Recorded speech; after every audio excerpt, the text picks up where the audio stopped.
This content is brought to you by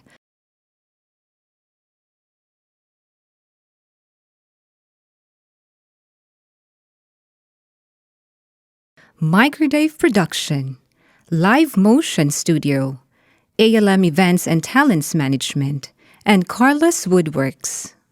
If you are looking out for unique, quality, and best of all, affordable wood furnitures, Carlos Woodworks is the answer. For more inquiries and for your customized furniture request, you may visit their Facebook account at Carlos Woodworks or their mobile number at 0919-000-5891. What are you waiting for? Experience a creative work of art with Carlos Woodworks for your home, offices, and for your other business establishments. Hello mga kaOn, it's good to be back. And this will be a special comeback shoot because we have a very special guest. Super legit and all. As promised, we will be featuring promising people in Camarines Norte. So without further ado, I would like to introduce, it's a pleasure to meet him, none other than, Conyo Bicolano himself, Mr. Gregy Nillo. Feb, hello. Maray na aga, maray na bangge. I don't know kung when mo ito i-upload, but I'm just so excited to be here. Mag-uurulay-ulay tayo and all. And yeah, I'm just so excited. And finally, nandito na ako sa vlog mo. Wow, ganito pala itsura nun. Super nice. Parang HD ako dito. Like, super legit and all. Maraming salamat sa pag-accommodate sa Bicolano on the go, for extending your time sa amin. Of course, absolutely. Kanina nga, di ba, laging yung sinasabi ko pagpasok ko pa lang dito, I'm always excited, like super legit na nangingirha talaga ako every time may mga ganito sa, of course, mga kapwa ko Bicolano and Bicolana, because if I can cater myself to other, region and all, mas okay din kapag sa mga accommodate mo yung mga kapwa Bicolano. Yes, absolutely. Ayan, maraming salamat for that. Such a dedication para sa ating mga kababayan. Tama? Yeah. Pwede na po ba tayo mag-start sa ating of course. question? Kaya Gipari, like, I'm so kinakabahan. But yeah. Hindi naman, ano to? Paano ba nagsimula? Kasi gusto syempre naming makilala si Conyo Bicolano, di ba? As Gregy Nillo. So, paano ba bago ang Conyo Bicolano, ano ba yung life ni Gregy Nillo? Well, thank you Lord kasi 2 years old na ang Conyo Bicolano sa content creation. And thank you. And it's been an amazing ride. Maraming masasayang pangyayari. Maraming masasakit na pangyayari. It's really a roller coaster of a ride. Maraming dumagdag, maraming umalis, maraming smiles, maraming tears, and I do acknowledge those. But most importantly, I think those people na umalis or nandito pa rin, and me being Conyo Bicolano and Gregy, I think for that 2 years na grow. And going back, every time na nai-interview ako sa mga ganitong klaseng, sit-down interviews, I just can't help myself na kumubog yung dibdib ko. Paano ba nagsimula si Conyo Bicolano? Because 2 years back, parang I was with I was with the corporate world. I was with HR for almost 7 years. 7 years? Yeah, 7 years. At least 5 years for the entertainment organization. I worked there sa learning and development. And then Is it in the Philippines? It's in the Philippines. So, it's in the Philippines. And then also after that, nagkaroon ako ng stint sa isang international organization. HR din siya. And I really can't believe that up until now, sabi ko, what? Kaya Gipari, nagko-content na ako and also, few years back, nasa content ako. Nanunood lang ako ng mga ganitong klaseng vlogs, ng mga ganitong klaseng interviews, and never in my wildest dream na magkakaroon ng exposure ako as Conyo Bicolano. And sa content creation naman, ipinanganak ako because of a viral video. One single video, nagiinuman lang kami because just like you, I cannot speak well ng Bicol.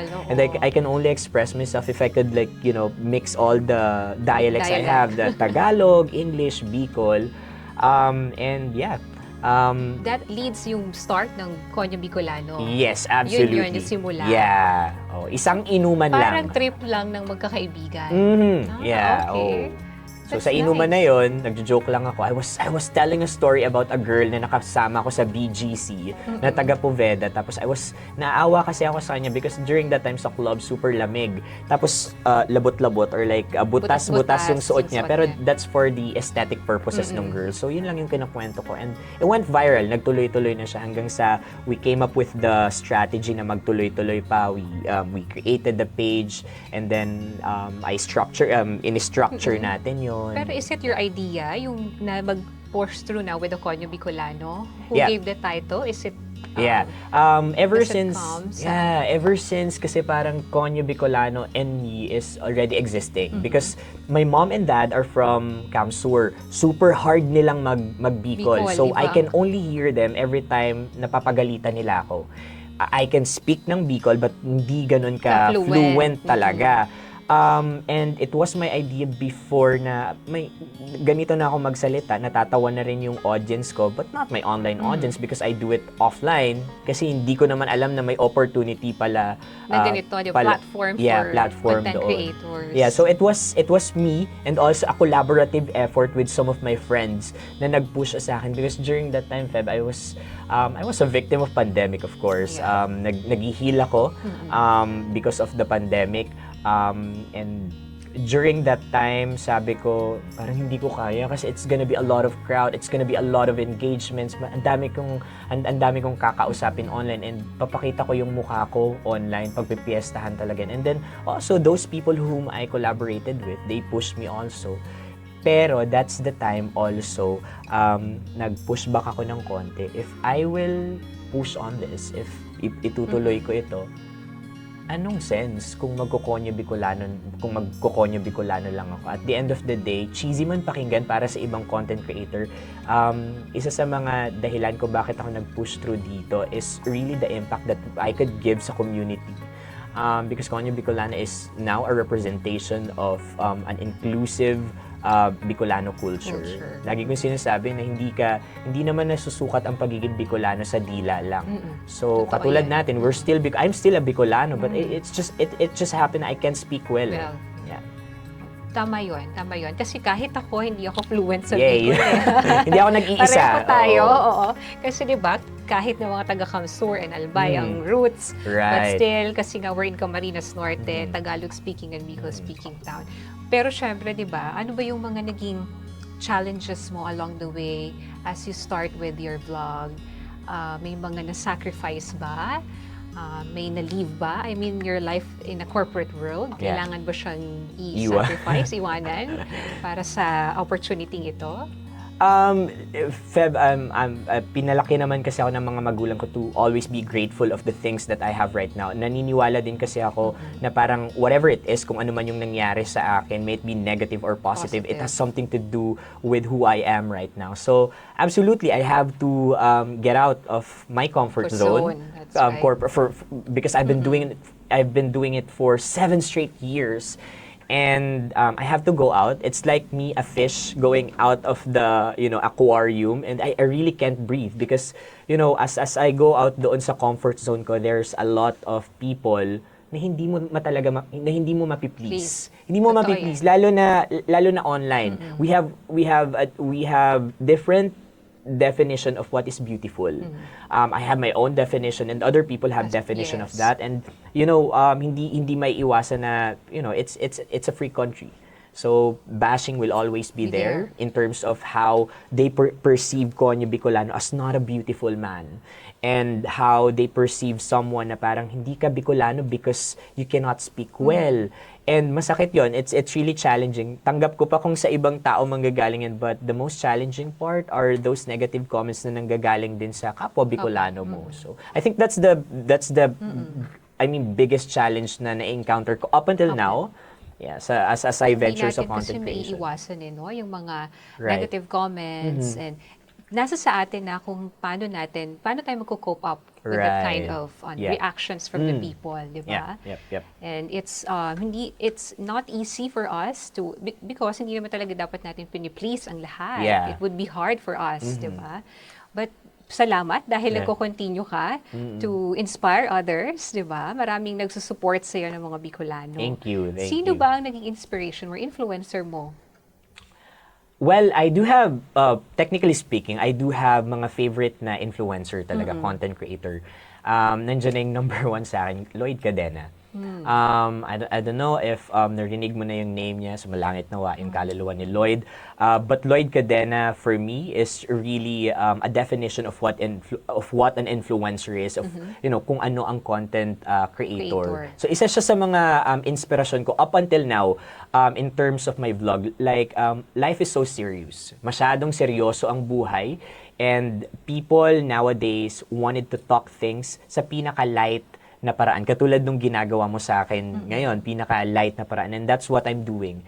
And Conyo Bicolano is, ang structure kasi niya is, nakakatawa lang siya, but if you dig deeper, may mga conversation na pinag-uusapan. Including my hair. I'm just so sorry, hindi nakalugay yung hair ko. It's okay. Everything that's, like what you're seeing right now, there's a story behind it. From my hair, to how I dress, to my color, and even to how I speak. There's a story behind it. So, Lloyd That's great. Cadena. Lloyd Cadena, yan. Di ba? It's a big thanks to him. Yeah. Na, di ba, nagkaroon ka ng inspiration and then your drive as Yeah. well, di ba, is affected because of him. Di ba? Oo. Other than him, meron pa bang iba?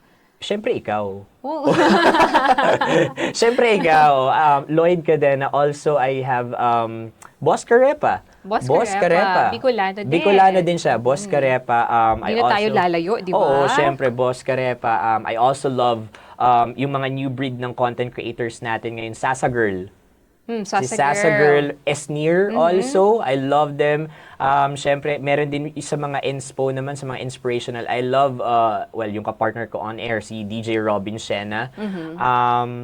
Sa mga konyo, si Giconyo, si Shish, yan, and Dracobel. So, those content creators. Yan. So, mga moments na, di ba, syempre, hindi tayo laging in our positive, di ba, thinking, in our positive mood.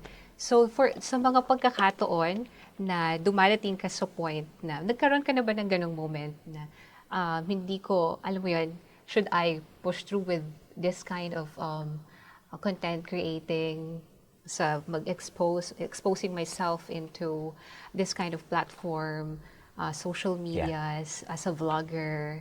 Umabot ka ba sa point na yon, na you reach the edge of, your self-esteem? Oo. Walk out na lang ako. Hindi, yeah, of course. Alam to ng mga pinaka-close na kaibigan ko. Alam to ng mga pinaka-close na tao sa akin na may pagka-emo. Yan, may pagka-emo ako, and I'm a type of person na konti-konti lang talaga dadamdamin ko talaga, and I'm a people pleaser. So natatakot ako na ma-disappoint ko na yung mga tao na sumusuporta sa akin, and because of that I tend to look at every single thing into a negative sa isang negative na perspective, which I'm really aware na mali talaga yon. So, kung nararamdaman ko man yung mga negative thoughts or thinking na yon, madalas. Nagiging reason for you to hold on? It's really it's really the audience. My growing audience right now. So, there's... Ang dami mong followers, di ba? Yeah, I mean... We have a lot of followers. Yeah. Well, those are just numbers, but importante talaga are those people na who minamahal truly ka. support. Oo. Yes. Kasi one time, hindi ko makakalimutan ito. There's one time sa Instagram. I have a very small following lang sa Instagram kasi hindi yun yung audience ko talaga. And then there's OFW from, I don't know, I forgot, from Bahrain, or from Middle East. Diniem niya ako. Sabi niya nagpakilala siya, tapos she's a Bicolana from Buhi. From Buhi. Gusto ko yung mga contents mo, lalo na sa umahanan, sa rice field. Yes. It feels like dinadala mo ulit ako dun sa pagkabata ko. It feels like dinadala mo yung Bicol dito sa Middle East. But Conyo Bicolano, I'm suffering sa depression ngayon. I really wanted to die. But because of your content, tas binigay niya sa akin yung link ng content ko, na nandun ako sa rice field sa umahanan, and because of this content, you made me realize na I wanted to gusto ko pang mabuhay, and I wanted to go back sa pinanggalingan ko sa Bicol, kasi bago ako mamatay, gusto ko maranasan ko ulit muna yung putik, yung feels ng Bicol. And I think those are the things, marami pa yon, those are the moments na nakakapagpalakas ng loob sa akin and making me realize na it's okay to not be okay, because I'm just, I'm just tao lang naman na nakatulad ninyo, may mga people pleaser din out there na it's really hard to, na ayaw nilang ma-disappoint yung mga nasa harap na. But those people, sila yung nagpupush talaga to keep me going. And it's okay. Sabi mo nga kanina, diba, it's okay not to be okay. Yeah. Diba? Huwag nating sineset aside yung mga emotions natin. Right, diba? right. Because we're just human. Yeah. Nagkakamali tayo, nalulungkot, nagiging masaya tayo. Diba? And I think that's really the beauty of Conyo Bicolano. It's really about a representation of every single individual. True. Hindi perfecto si Conyo Bicolano. Kung mapapansin mo, even the hairs, you would question that. We try to always break the barriers. We try to always give inspirational quote. But at the end of the day, I'm very sensible. I'm very outspoken when it comes to yung feels na meron talaga ako, because kailangan yun yung ma-feel ng audience natin na hindi scripted ang buhay. Whatever it is, kung ano yung napapanood mo, pwede kang malungkot, pwede kang maging masaya. And because of this story mo, diba, you would see that this is a gift. Yeah. It's your gift, diba, na sinishare mo sa others. Because of your work, because of your passion sa content creating, nagiging inspiration ka sa iba, diba? Nasa-save mo yung life ng mga kababayan natin. Not only in the Philippines, but you reach, of course, the other countries, diba? Kaya, please, patuloy natin to. Ipatuloy mo ang iyong pagsisilbing inspirasyon. And, of course, we're so proud of you because you're now reaching, di ba, from Bicol, and then Manila has offered you some opportunity. Napanood ko na you're invited, or actually, are you a regular? In Love Radio, Manila. Ikwento mo naman sa amin, ano ba yung naging journey mo towards that opportunity? Hindi ko alam, parang feeling ko nga nananaginip pa rin kami up until now. So, last year, we were offered na-offeran kami ng isang opportunity ng under Manila Broadcasting. So, Manila Broadcasting Company is the one who owns Love Radio Manila, Love Radio franchise, yung mga franchise nationwide, Easy Rock, and then Yes, the best na dating Yes FM, and then also DZRH and radyo natin. So, ako kasi, I'm a communication grad, and I'm really passionate in terms of not only speaking, but really connecting with people. So, nakakatuwa because they offered me an opportunity na mapabilang either doon sa mga networks na yon, doon sa mga hinahawakan nilang networks. And during that time, hindi ko alam kung saan ako malalagay doon. But I pushed through because it's really an opportunity for me na mabigyan ng impact pa yung mga nanonood sa akin and to really amplify yung voice. Until now, Feb, tinatanong ko yung boss ko, sabi ko, bakit ako yung napili ninyo? And then sabi lang kasi nila sa akin, parang nakita nila yung isang content ko sa TikTok, pinag-aralan ng management yon, and sabi nung management, and you're the best candidate. Oh no, I don't know. And fast forward ngayon, kasama na ako sa lineup ng Love Radio Manila. Yeah, meron na akong show. Meron na kayong regular show doon. Yes, it's 11 a.m. to 3 p.m. after ng Tambalan, Nicole Yala and Chris Chopero. Yeah. 11 a.m. to 3 p.m. Yeah. Supportahan po natin si Conyo Bicolano on his segment sa Love Radio Manila. Yep. Well, Greg, I have some questions here. Yep. This is just a fast, questions. Sure. Para mas makilala ka pa ng ating mga ka-on the go at ng ninyong mga supporters. Let's start? Let's go. Okay. So, what is your favorite song, Greg? My favorite song right now is Padaba Taka by Diwata. Taga-Albay to. Taga-Albay si Diwata. I love that kasi meron akong konting mini seconds lang na exposure dun sa music video niya. But most importantly, kasi siya yung lyrics niya is Bicol. So I love it. You love it. Yep. And favorite content creator? I would say Lloyd Cadena. Up until now, Lloyd Cadena. Nag-iisa. Nag-iisa talaga. Lloyd Cadena. Yeah. Spicy or not spicy? Oh, that's hard. Siguro ano na lang, spicy. Spicy Bicolano. Oo. Mga Oragon Mga na Oragon, Bicolano. oo. Spicy talaga. Favorite Bicolano dish? Oh, a lot. I love Bicol Express. Siyempre, I also love Mga laing. deconstructed noodles. Mm. You know that? Kinalas. Oh, Oh yeah, okay. and also questionable noodles. Ano yun? Pansit ba to? Pansit ba to? Yeah, yeah. And then Pansit ba to? also banana fritters. Is it banana chips or No, that's maruya. Maruya? Oo. Banana fritters. So those May foods. mga bago tayong terms ngayon, mga Yeah. kaon the go, di ba? Oo. Pero the best talaga yung questionable noodles. Oo nga. The best yun. Pansit ba to? Pansit ba to? From Bicol talaga yan, di ba? Oh, Comes from first Batuca. especially. From Bato. From Oo, Bato. yeah. Favorite Bicol word? Maragamo. Maragamo. Oo, Crunchy. That's crunchy. Crunchy. See, parang you're lying if nung sabi mo sa akin na you can't speak well ng Bicol. Or you cannot Nakakaintindi ako. understand. I can understand. Oo. Ano lang, konti lang. Yeah. So, I love those maragamo.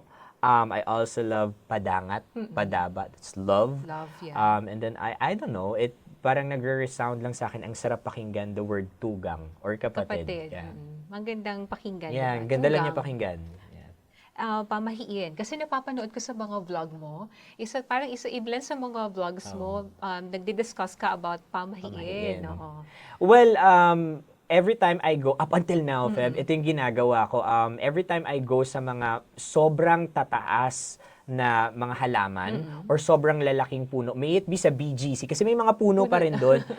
Broski, talagang sasabihin ko, tabi po apo. Because I believe sa mga taong lipod that, they might give me sa mga sakit or Sakit. kalintura talaga and also yun. I think that's one of the best, I would say my favorite pamahiin. I always say tabi po apo or tabi-tabi po in Tagalog kapag nandun ako sa isang foreign na lugar. I think that's also a sign of respect eh. So, yeah. Tama, tabi po apo. Kahit ako, Always, oo, di ba? yeah. Kasi sabi nung, di ba, from lolo-lola natin, Yeah. especially dito, di ba, sa Bicol, lagi kang magsasabing tabi po ako. Kasi baka magalawang ka or Oo. baka makabunggo ka ng kung ano, di ba? Yeah. Those na hindi You natin don't see them nakikita. eh, di ba Yan. daw? So, mga ganon. Tama yan. Meron Same, ba same. dito? Tabi po Tabi apo. po. Parang wala Wala naman. naman. Okay, wala naman. And of course, we're just curious. Maari mo ba kaming turuan or do you have the style of, Conyo Bicolano way of, saying words? Yeah. Well, Conyo Bicolano kasi is really different from being Conyo because ang Conyo kasi is parang a combination of Tagalog and English. And just like gay lingo kasi Conyo has its own words like G, carps, and for the gay lingo meron din sila. So it's a combination of those. But for Conyo Bicolano, all you have to do is just mix Tagalog, English, and then of course pinaka-highlight yung Bicol. Oh. Meron sa'yo nagtuturo?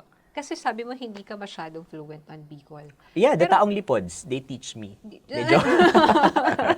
Napaisip tuloy. No. I don't know. Parents mo, I mean, sa family, sisters, siguro binibigyan ka nila ng tips or I don't know. nag-self-study ka? Kasi tayo since we're Bicolana, siguro nasa, alam mo yun, innate na sa atin, na somehow we can speak. Kasi naririnig natin, di ba? Though we cannot, hindi tayo fluent. We're not fluent on speaking Bicol. Pero somehow, may mga words na na-incorporate natin sa Tagalog. And English, language. Right. Hindi ako tinuruan. Hindi ako sarili, tinuruan. self-study. Ewan ko nga sa mga magulang ko, mama, papa, bakit hindi kayo nagbigay ng time para turuan ako? Pero naririnig ko lang talaga sila. Of course, that's our, way of speaking sa bahay namin. Maririnig mo talaga. Tapos, medyo trying hard lang kasi iba yung dila ng mga taga Camarines Norte. Iba talaga iba siya. tayo mag-Bicol. Really. Kasi, hearing your vlogs, ang broad na nung Bicol, alam mo yun, Dahil- coming from, hindi talaga yung from not fluent sa Bicol, kagaya nung sinasabi mo. Sabi ko, in fairness, ang galing nyo lang mag-Bicol. Though we can understand naman, di ba? Kasi, buti na lang merong subtitles Yep, para yep, sa yep. mga Tagalog speaking. They can follow, di ba? They can Yeah. understand, the contents. Yeah, siguro I have to give credit sa sa mga nakakasama kong Bicolana. I have to give Nag-guide. credit. Na nagagay. I have to give credits sa mga nakakasama ko na tindero-tindera, nakakausap ko na Yes, the Bicolano local because people. yeah, I learned it from them also. Those words talaga na ginagamit talaga ng mga typical na Bicolano. I mean, I have to give it to them. Credit, Yeah. yes. And of course, syempre mga on the go, that would, really mean that Conyo Bicolano is so smart. O hindi Diba? He's so bagsak nga ako smart. sa math eh. Oo, bagsak ako sa math. So, wag na lang. Wag na lang. But yeah, thank you. Yeah. Di ba? Kasi nga, napag-aralan mo agad. Di ba? Yung techniques on how to be fluent, on how to give justice sa ating Bicol dialect. Di ba? Ikaw ba, paano ka ba mag-Conyo Bicolano since ganun? May ano ka ba? How do you say Hindi, kunwari? paanong natin? Sige, sample. Ikaw, bigyan mo ako ng isang Hindi sentence. ako I'll masyadong translate it into eh. Conyo Bicolano. Conyo Bicolano. Isang sentence. Yeah. O sige, how would you say, this place is beautiful? Okay. So, combination kasi ng Conyo Bicolano, and English. Oo. So, sa Tagalog, ang lugar na ito ay maganda. This place is beautiful. So, sa Conyo Bicolano, gagi pare, this place is so orag, like super legit na Magayon and all. Magayon nga. Magayon is on beautiful Magayon. para sa ating mga manonood, mga viewers. Right. Yes. Tama. Ganun siya. So, ikaw Ganun naman. siya. Hindi, joke. So, ganun lang siya. Ma-practice tayo. Siguro sa ating pagkikitang muli, ganun mag-usap. Oo, dapat ganun na tayo mag-usap. Baka, Oo. malay mo. So ano bang tips natin sa ating aspiring content creators and vloggers na mga manunood sa atin? Well, sa mga aspiring content creators out there, it's okay to create and curate content.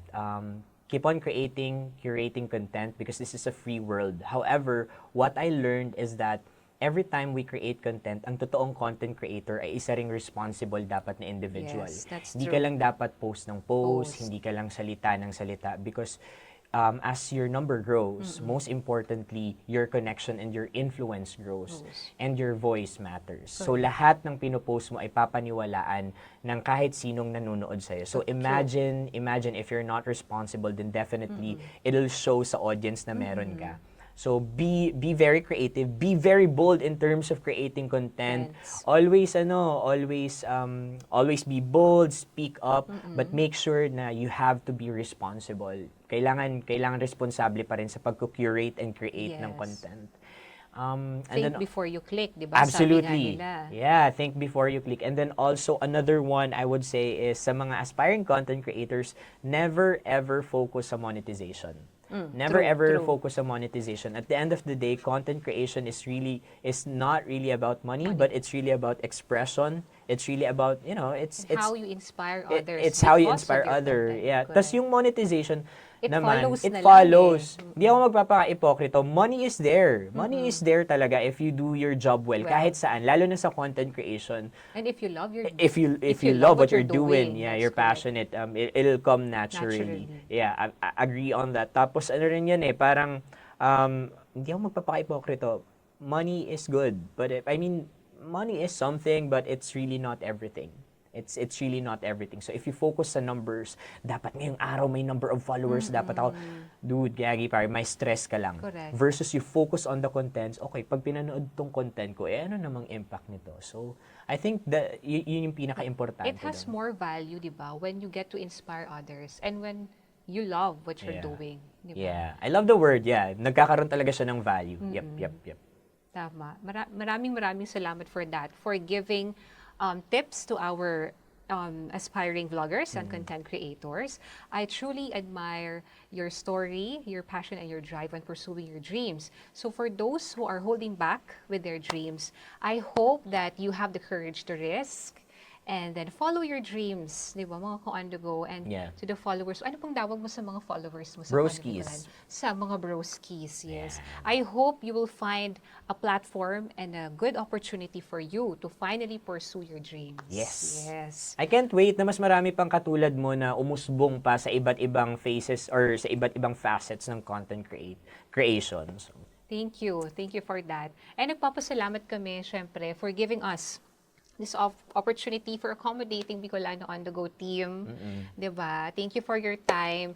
At sa nako, very accommodating po talaga to si si Greg, and of course his team, the manager, friend Alvin Magana. Maraming salamat for Of course, that. nandito si Dwayne. Si Dwayne, si Zach, Si di ba? Zach. Grabe yung buong production Teams. team ninyo. Sobrang Yes. laki pala nito. Oo, sila John, si Sila Kyle, Dave, sila yeah. Dave, andito lahat, si Kyle. Yan, nagpapasalamat kami. And of course, let's make social media a safe place for For everyone! Yes! Please, please. Yes. Oo. Yan ang aming, di ba, goals. Yes, oo, totoo. And dami ng toxic. Sa totoo Totoo, lang. totoo. And let's make it very safe. Yes, Yay! let's make it very safe for them. Yep, Diba? yep, yep, Kaya we're doing this because we wanted to be an inspiration to others. Ito Yeah. naman yung lagi nating goal, Yeah, diba? And I oo. pray for that as well. Kasi, diba, we wanted to be inspiration, a good role model to them, sa mga kabataan, diba, for them to start their own maayos, their passion, diba, they're doing their passion, they love what they're doing, kasi nga maraming mga negative things happening in the world. Right. So, yun. Maraming salamat po for supporting mga broskies. Thank you. Thank you for this opportunity, of course. And before we end this, we would like to special thanks to the following. Thank you to ALM Events and Talents Management. Thank you to Microdave Production by Dave Obanya. Carlos Woodworks for this stylish Ganda! coffee table and the chairs na nagamit po namin ngayon ni Greg. Maraming Pwedeng iuwi. salamat. Sa owner, kung pwede daw iuwi. Yan. And of course, Conyo Bicolano himself. Maraming salamat. Thank you so To Greg, much, thank Feb. you. I hope this is not the first time. Sana mag-meet pa tayo ulit, di ba? Absolutely. Hindi man sa ganitong way, but mag-meet tayo, coffee or talk or Yes. mga one message away lang ang team na to. Yay! Thank you. Thank Thank you for you. making me your tugang now. Yes, Thank you so much. tugang. Yep, thank you. Yay! And that's it, mga Kaon the Go, mga broskies. This is Feb for Bicolana on the Go.